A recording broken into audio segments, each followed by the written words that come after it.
Hello, welcome to Laughing Place Movie Club. Today we're talking about Mary Poppins Returns. If you're watching this, I hope you've seen it.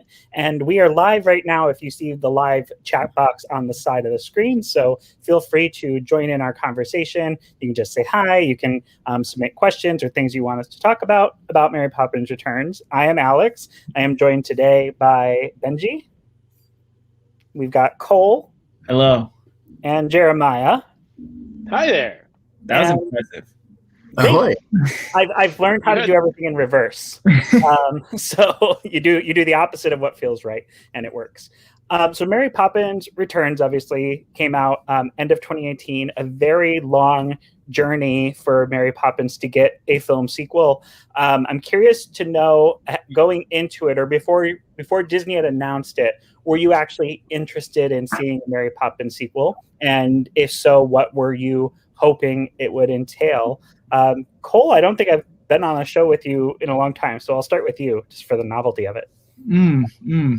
Well, put me on the spot when I was no, but for me, I've never been like the hugest Mary Poppins fans. I always liked it, but it was never like something that like we didn't really watch it when I grew up, so it wasn't something that was part of my childhood. Like when I've watched it now, I've really enjoyed it.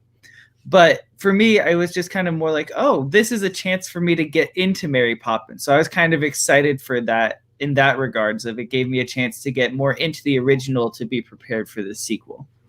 I will say as a kid, I was able to sit all the way through Pete's Dragon. Mary Poppins, I would usually get bored after the Jolly Holiday segment. And I don't think I had seen like the full Chim Chim Cheree dance until I was a lot older. What about you, Jeremiah? Growing up, Mary Poppins, I vividly remember my grandfather taped probably off Wonderful World of Disney or something, may have even been a bootleg, Mary Poppins.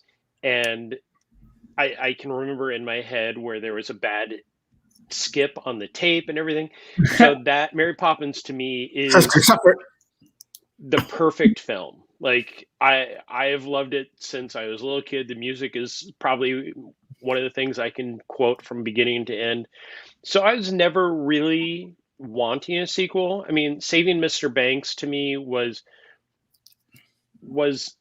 okay, but I really just wanted something. I didn't want a Mary Poppins Returns. I didn't want anything more. There was no need for it. And Benji, what about you? Yeah, I mean, Mary Poppins is a movie, as a young Disney fan, like they would always make such a big deal about it. And I always thought it kind of was a little slow. Not so much once you got going, but there's a lot that happens before Mary. I mean, she's on the cloud floating for whatever reason. And then like there's a good chunk of time before she shows back up at Cherry Tree Lane. You have Mr. Banks, you have Katie Nana, you have Sister Suffragette, which as a kid, you're like, I don't even know what's happening here, and then she, by the time she shows up, you're kind of like, okay, like you kind of fast forward through the first 20 minutes or whatever it is. But as I grew older, it's not so much, the craftsmanship of the movie, which I think is very strong, but what it represents is sort of being the pinnacle of the Walt Disney Company or Walt Disney Productions. When it came out, it was at a time when, Disneyland was being successful. They're starting to think bigger than Disneyland. This is sort of, like the Disney version of Avengers, right? It had animation, it had live action, it had the Sherman Brothers, and everything that you would want from like a Walt era production. But and done, kind of just a little bit before he passed away. And so, as what that represents as a Disney fan, became more important to me than necessarily the film itself. Because I think much like the book, it can be a little episodic.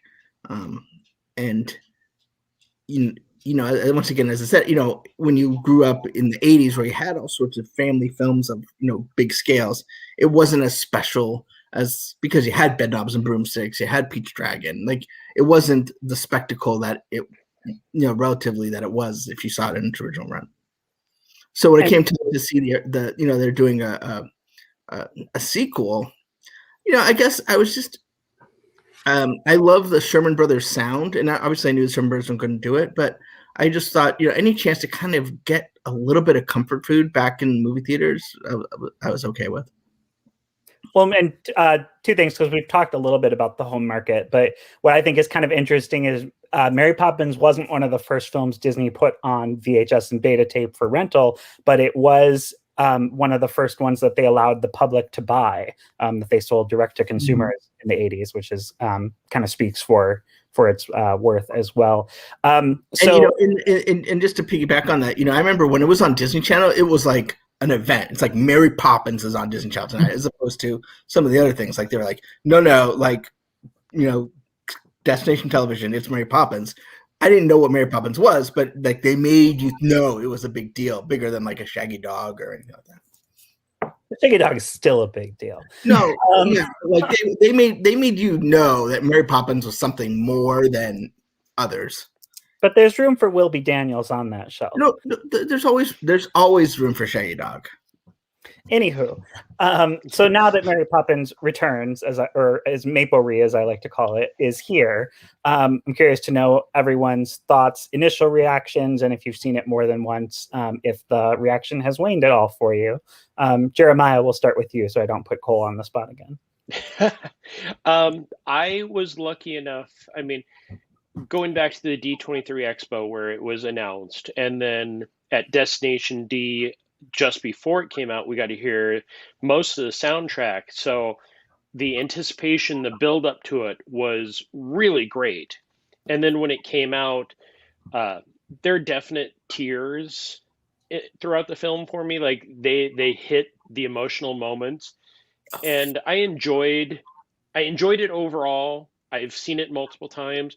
I think after seeing it a few times, the pattern almost fits the original film so well. I'm kind of like it's kind of indifferent now to me. It's still good, but it's not something that I put on like Mary Poppins just to enjoy.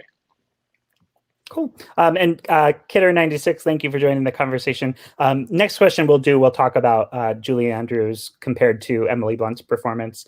But Cole, for you, initial reactions of Mary Poppins Returns, and if you've seen it more than once, do you still feel the same about it as you did the first time you saw it?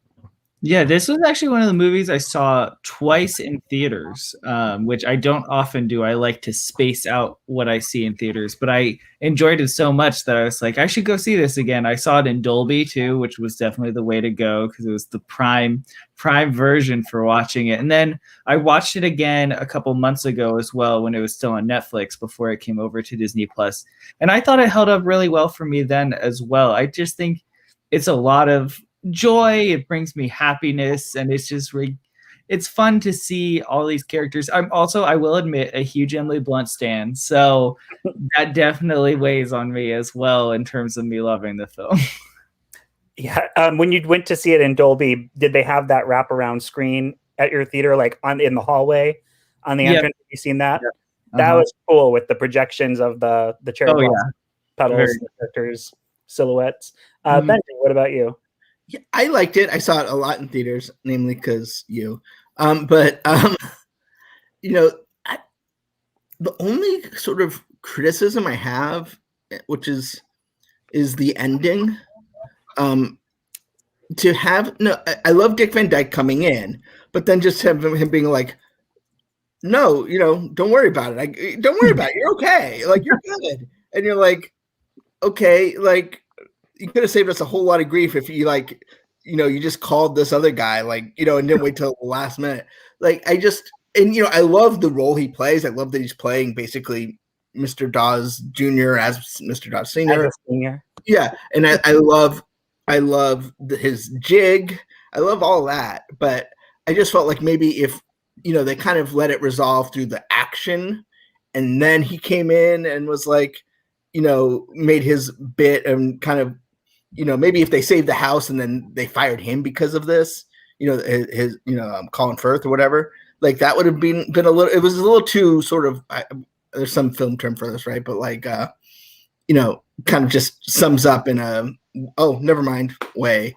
Yeah. But I love the journey. I love the animation sequence. I love that it gives it a little bit more of a villain, not a little bit more. It gives it a straight villain. I love the nods. I love the score. You know, you can't help but notice the tremolo strings. Tremolo strings. If you can, what was Mark Shaman is the composer? Yeah. If you can somehow find video of him listening to the Mary Poppins LP and listen to him talk about tremolo strings, it's somewhere between magical and uncomfortable.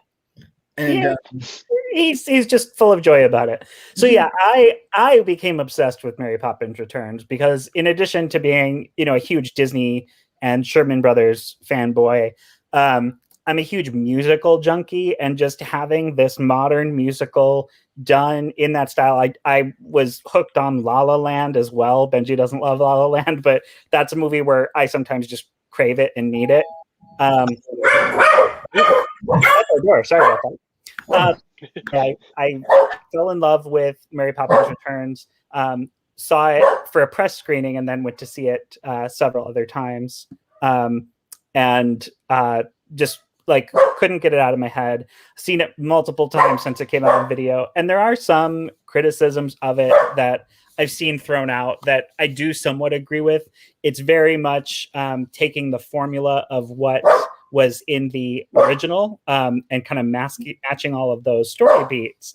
But I don't know that I would want a Mary Poppins sequel that didn't have an animated moment, that didn't have you know, all these fun excursion adventures.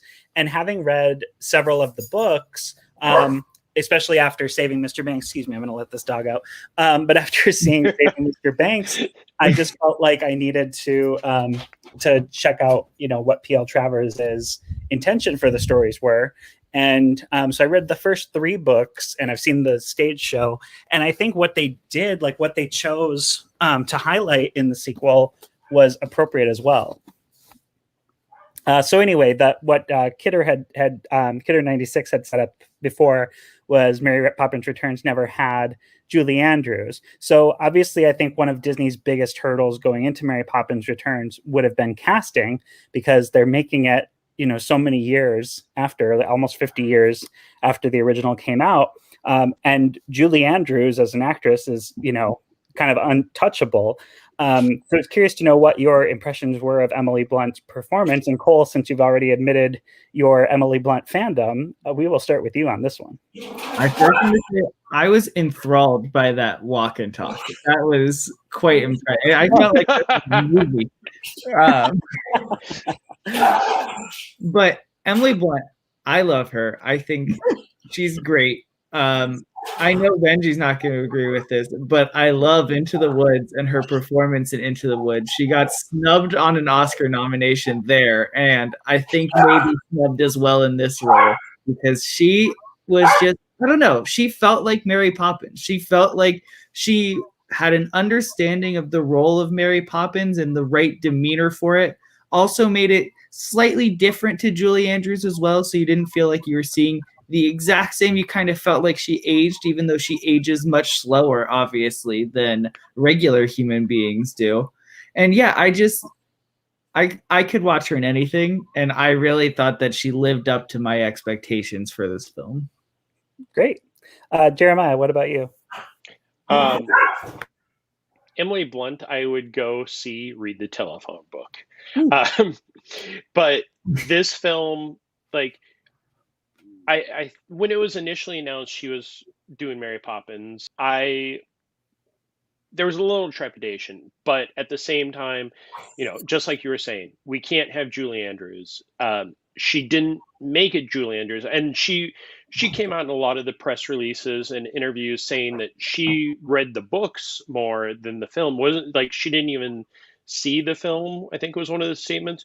So she had more seen the film, but when she prepared for the role, she hadn't seen the film in a long time, and she went back to the books. So from having read the first 3 books, I can clearly see that Emily Blunt's performance is kind of a cross between her memory of Julie Andrews, but it's not fresh in her mind, and Mary Poppins more as she is in the book. She's a lot more strict, a lot more crisp, and that's kind of how Emily Blunt plays her. Yeah, she has a great amount of sass in there. I mean, there's definitely some times where it goes from she's Mary Poppins to she's Emily Blunt being Mary Poppins for me, but that's not a bad thing because to me, Mary Poppins is Julie Andrews. I read one of the books, and it is, because it's all episodic, it doesn't flow, but Julie Andrews will always be Mary Poppins. Emily Blunt didn't do Julie Andrews, she did Emily Blunt being Mary Poppins, almost to the point where there are times where I watch it and I go, she's crossing the line almost, a little burlesque during some of the stuff. And again, not complaining in the slightest.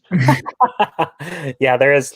That's actually one of my favorite moments in the film, but it is a moment that seems out of character for Mary Poppins, as you know her from the original. The cover is not the book musical number. Yes, I think is what you're talking about. Benji, what about you? I know a lot of people, felt it didn't mesh up. And she's obviously a very different Mary Poppins, but to me, it kind of felt like, watching a Sean Connery James Bond movie and then watching like a Pierce Brosnan James Bond movie, like same character, same idea, same core, but I don't go and be like, that's, he's a little different and the storytelling has evolved a little bit. Like I didn't think of it as, it is a sequel, but I didn't, I thought it was just like more of an iteration. So I was at peace with it. It doesn't take anything away from Mary Poppins. It doesn't retcon anything. It's not like you're watching it and suddenly you're looking at Mary Poppins in a whole new way, which I think is a mistake some of these movies do. But, I think for what it is in the moment it came out and, kind of even knowing the P.L. Travers story in, through Saving Mr. Banks, I'm disappointed it didn't perform better in the box office because I think this is the kind of movie that Disney should be making more of. I agree. I remember seeing it I got to see it like almost a month early. I got to see it like right after Thanksgiving, and it came out like the week of Christmas. And I remember looking at the Friday night numbers on Box Office Mojo and just being like, is everyone busy? Like, where is everybody? Go see Mary Poppins Returns. And then the end of that weekend, like my heart just sank because I saw it and just felt like something very profound had just been made and everyone was sleeping on it, which was quite sad for me. Hi, Nathan. Hey, Nathan. But so next I wanted to take it to the music. Obviously, the Sherman brothers weren't working on it. In fact, only Richard Sherman is still with us and was still around when production started on this. But Mark Shaman and Scott Whitman very much kind of pulled out the Sherman brothers style. I'm curious to know your guys' impressions of the music and what your favorite song is from the score, if you have one. Jeremiah, we'll start with you. I was actually just listening to the music again as I was driving home. Again, we're lucky enough at Destination D to have a performance of pretty much the entire soundtrack.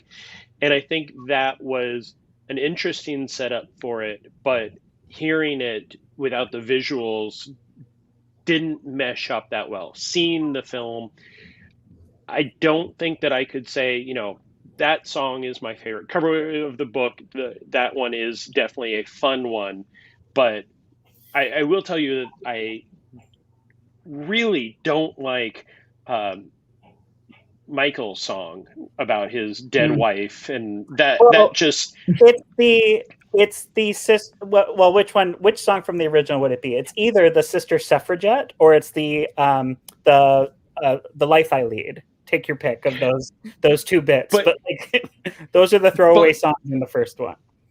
Yeah, but neither one of them just bring it down like that hard. And right at the beginning, it's like, I watched the opening and then I fast forward past that entire segment of him in the attic.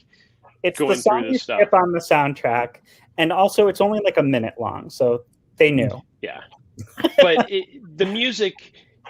I think some of the music definitely ranks right up there with the original. It is in the same vein as so many of the Sherman Brothers songs from the original. You could watch it, and if you played it to somebody who is not familiar with the Sherman Brothers versus the new guard, so to speak, I don't think they would go, oh, well, that's not the same people. Yeah. But that's my take on it. Yeah, I would think so. I would think your average person who's not a Disney nerd probably wouldn't realize that these weren't written by the same team. They definitely captured, in my opinion, the Sherman style. What about you, Cole? I really like The Cover Is Not a Book, or is not the book, but my favorite song is Turning Turtles, because I get a nice reprise of Meryl Streep and Emily Blunt bringing me back to Into the Woods. Well, and I will say they're reuniting for the third time at least because of Devil Wears Prada, which was the first thing I ever saw Emily Blunt in.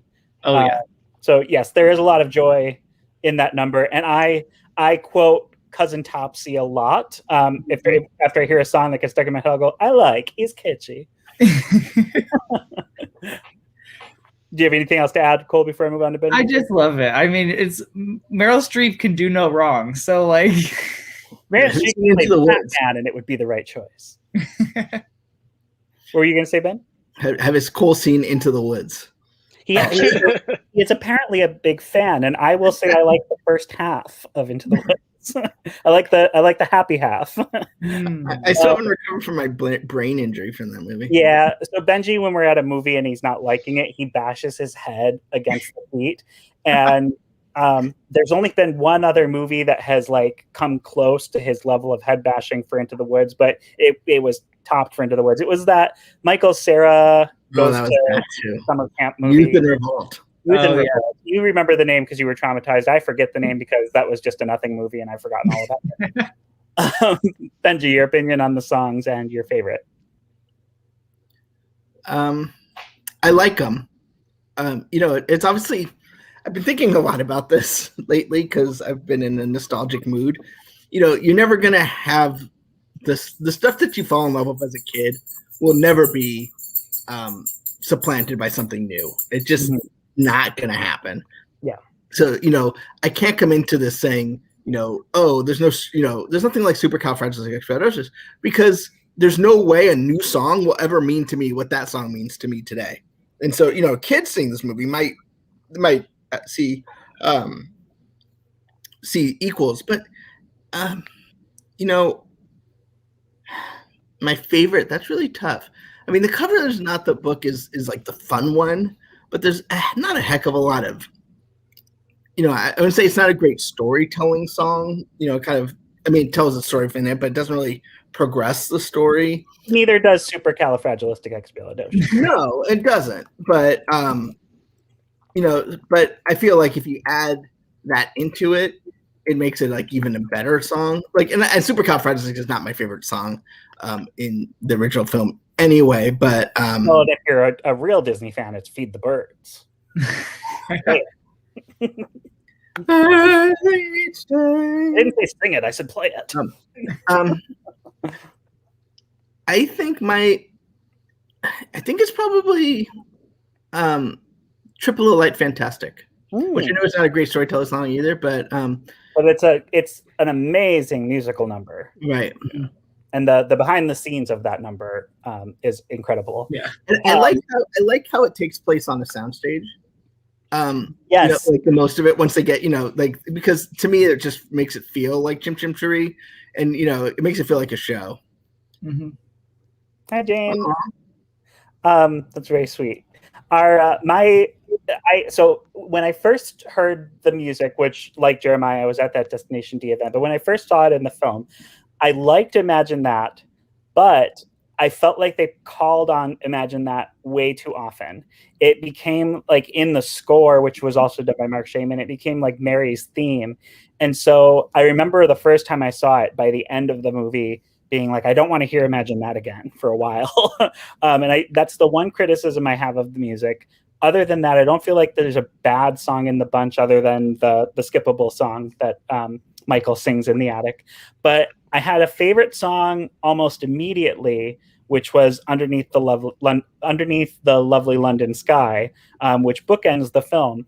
But in the pandemic, Nowhere to Go But Up became like my anthem. Yeah. And I hear that song so differently after 2020. And I watched this. I put it on just as background noise the day it came to Disney Plus, which was a week ago from Friday. And in that moment again, like I kind of stopped everything I was doing because it's like, oh, Angela Lansbury is here. Who I guess was supposed to be that part was supposed to be Julie Andrews when they wrote it. That was the intention. Was they had Dick Van Dyke as Mr. Dawes Jr. Sr. and then they were going to have Julie Andrews as the balloon lady, but she didn't do it, so they gave it to their second choice all along, Angela Lansbury. She finally gets herself in a Mary Poppins movie because Bedknobs and Broomsticks ain't that.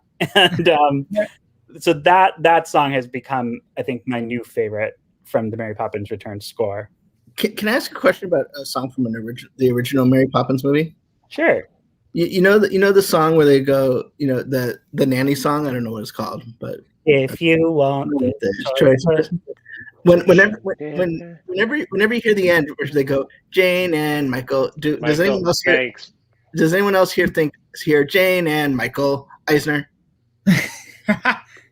Just you, I think. Not quite. I always bob my head. Do you know the story behind Michael Banks? Michael Eisner used to love telling the story about how like their first date was to go see Mary Poppins, and when they said Jane and Michael, they thought like it was destined. I don't know that I believe that story because it's like a little too like here's my Disney bona fides, but it's sweet. Yeah. I also have a statement. This one is more about the Angela Lansbury cameo, and my favorite fun fact about this movie is that same weekend Aquaman came out and had a Julie Andrews cameo. Yes. It's my favorite. That's right. Came out the same weekend as Mary Poppins, and she cameos in Aquaman. I just found out from Saturday Night Live, because I don't really pay a lot of attention to Netflix, but I guess she narrates Bridgerton, so that elevated Bridgerton to like my must-see TV list. I know she had this like whole thing about like, she wanted to distract from Emily Blunt and all this stuff. That argument kind of goes away when you're an Aquaman. I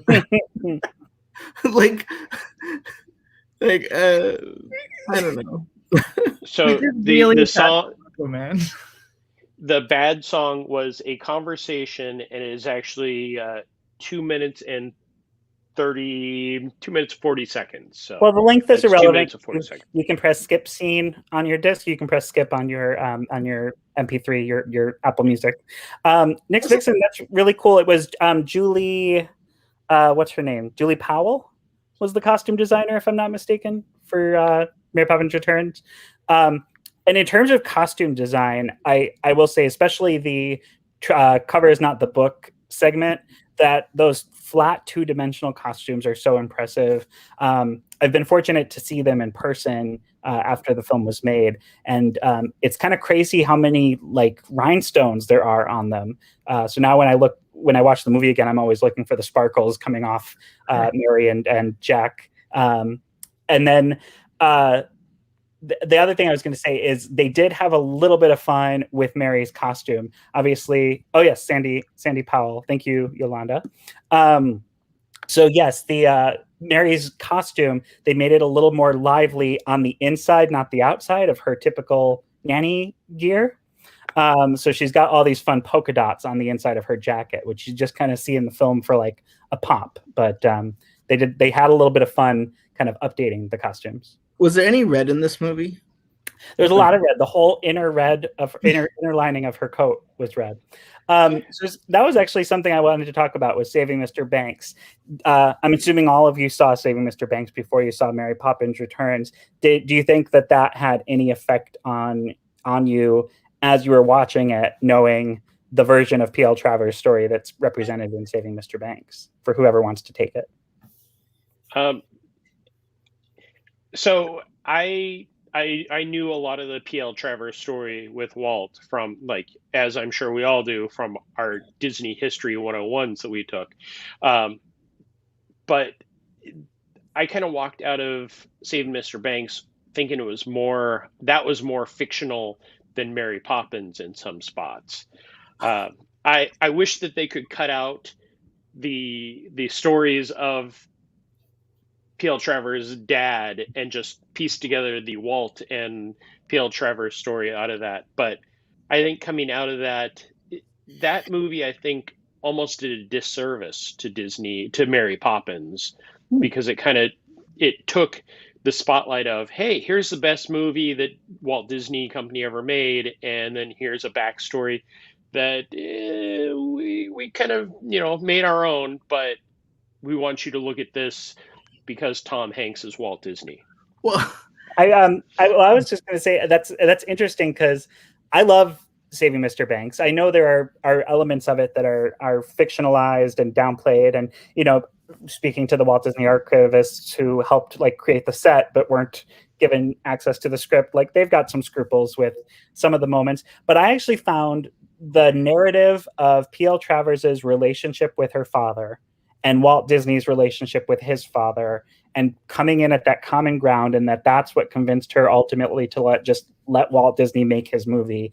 And then, when you see that moment with her in the theater watching it, where it's all about saving the dad, I thought that was so profound. Obviously, none of that is in her books. Mr. Banks and Mrs. Banks are both just kind of typical British parents, not really present and letting the nannies raise the kids, as you see in Christopher Robin as well, the live action Disney movie. So it's just a British thing, I think. But that actually made me relate more with Mary Poppins. And we got to see, was it Turner Classic Movies Film Festival, Benji, where we got to see an early screening of Saving Mr. Banks paired with Mary Poppins in the Chinese theater? We went to the premiere of Mary Poppins Returns. No, of Saving Mr. Banks. And then the next day, we went to go see a screening of Mary Poppins that they were doing. The premiere was held at AFI Fest. Okay, AFI Fest in the Chinese theater, which made it even more special that we're seeing Saving Mr. Banks in the theater. And they filmed that scene of her right before they gutted the inside and redid it and made it stadium seating. So they still had the original flat level seating at the time they filmed. We saw Saving Mr. Banks in IMAX, just like P.L. Travers saw Mary Poppins.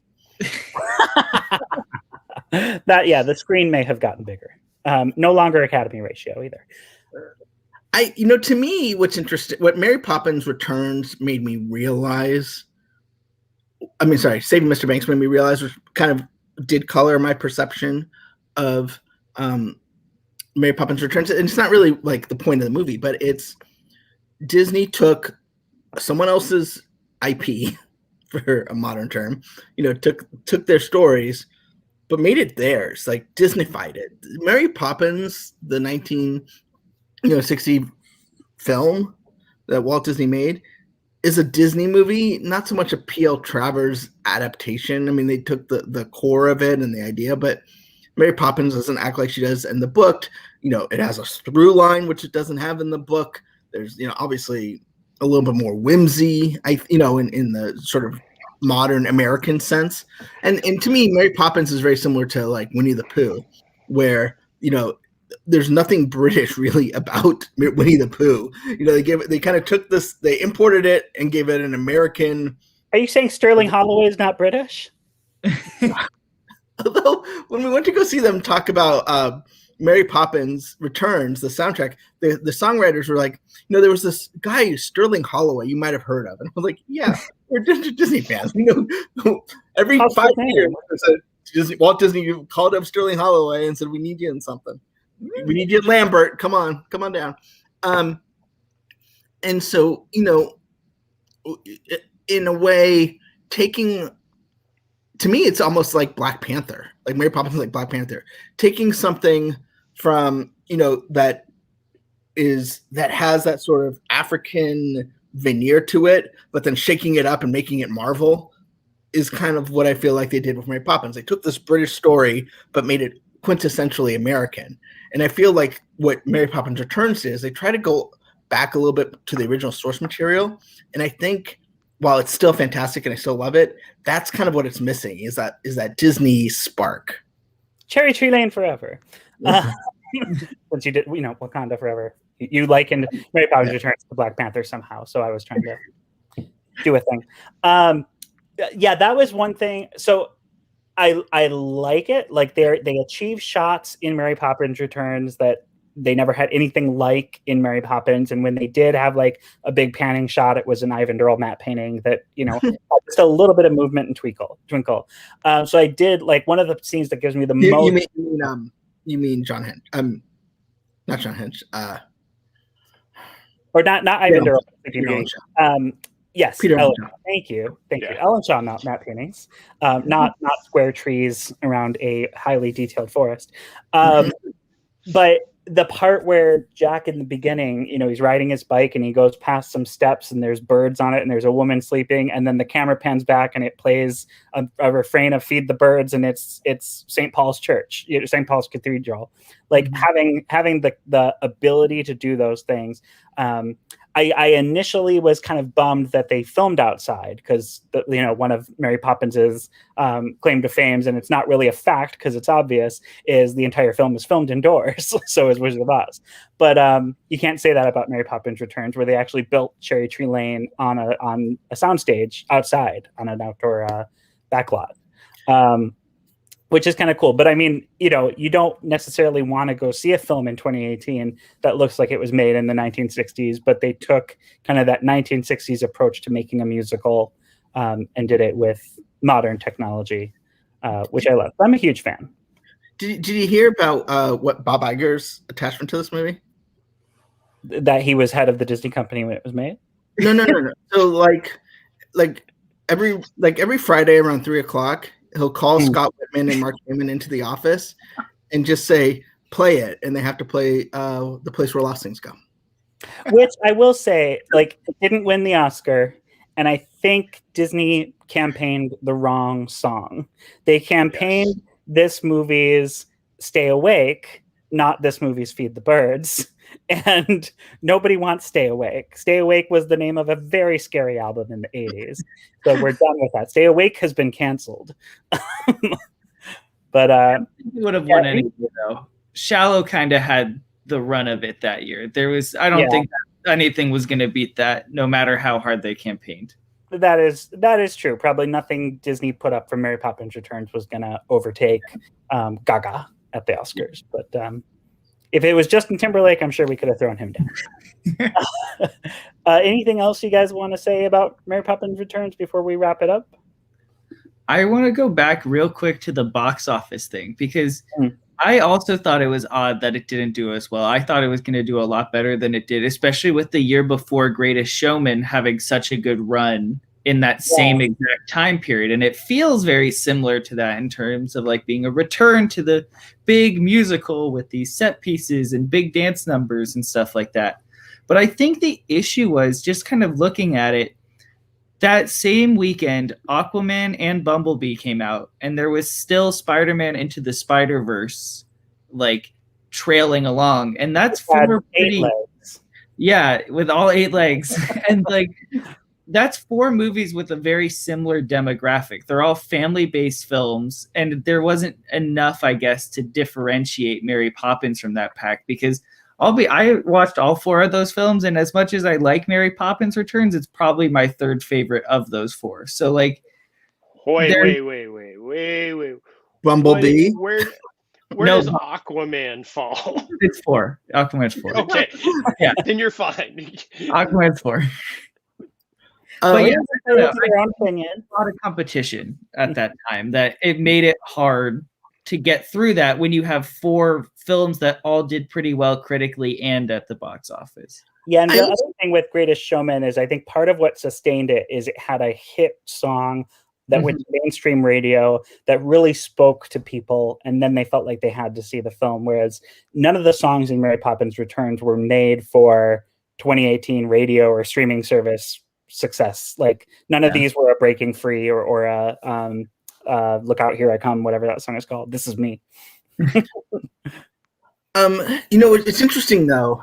When I think of like kind of the legacy is between this, Christopher Robin, Dumbo. I think Disney feels, whether right or wrong, that the theatrical market is going to be for adaptations of more recent films. I think there's a reason Pinocchio and Peter Pan are going streaming. I think they realized that you know, I can only think of really one, Alice in Wonderland, the first one, that was pretty successful. But they feel, right or wrong, that that sort of remake window is, 20 to 30 years. And if you go back farther than that, maybe the audience that's nostalgic for it isn't really the theater-going audience at that point. Well, I would say is the other exception. What's that? Well, and I was going to say, part of the problem for me with both Peter Pan and Pinocchio is that they've been readapted by other studios multiple times. We had the Jonathan Taylor Thomas Pinocchio in the 90s. You had the Italian version that got horribly dubbed in English but put in American theaters. Early aughts. What was it? Roberto. Yes, that was it. Thank you. I took my little brother. He's not playing Geppetto in another version of Pinocchio. You had the Wonderful World of Disney's Geppetto. So you've had a lot. Drew Carey. My heart away. Pan, you had Hook, you had the weird one with Hugh Jackman just a few years ago. You had the Universal one with the Year of a Million Dreams song by Thomas Newman. So lots of options. Jeremy Sumter. Is Geppetto on Disney Plus? No, and it needs to be, because Julia Dreyfus' song "Just Because It's Magic" gets stuck in my head all the time, and there's nothing like watching her do it with those teeny tiny wings they gave her as the Blue Fairy. And also, you've all seen Geppetto, right? No. Oh, look! It's got to be on YouTube somewhere. Yeah. So I have a question for you guys. I know that you and Alex, you and Benji saw the film early. I did not. Yeah, that was just my privilege thing, not Benji's. One of the things in the film when I saw it the first time, the paper that they kept searching for everywhere, that clearly it shows up when they're going through all the paperwork. I can't tell you how many people I saw the film with, like the second or third time, where they're like, that was the paper? Do people not pay attention to the films at all anymore? Like that was so clearly like yeah. I think it speaks more to the people you take to movies than anything. No, I didn't find that hard to catch. There were a lot of people that I've talked to and over the years that are like, I didn't catch that. It's like, I also thought it was a touching bit of a throwback, because there's kind of a theme between that element and Jane and Michael's letter that the dad throws up, where something that's precious that's from a child ends up being significantly important. And then it shows up in Mary Poppins' hands wearing gloves. It's an adult who devalues it is the theme I'm going with, Jeremiah, as you. Yes. Yeah. But yes, that's part of the message of that I think is in both movies, is that, children have a lot more value to adults than they give them credit for, which is very touching. Anything else anybody wanted to say before we wrap up this Laughing Place Movie Club on Mary Poppins Returns? Maple Re. Next week, got Al Davis versus the NFL, 30 for 30. And if Disney wants to make a third one in 40 years, other titles that P.L. Travers wrote herself include Mary Poppins Comes Back. So look forward to that.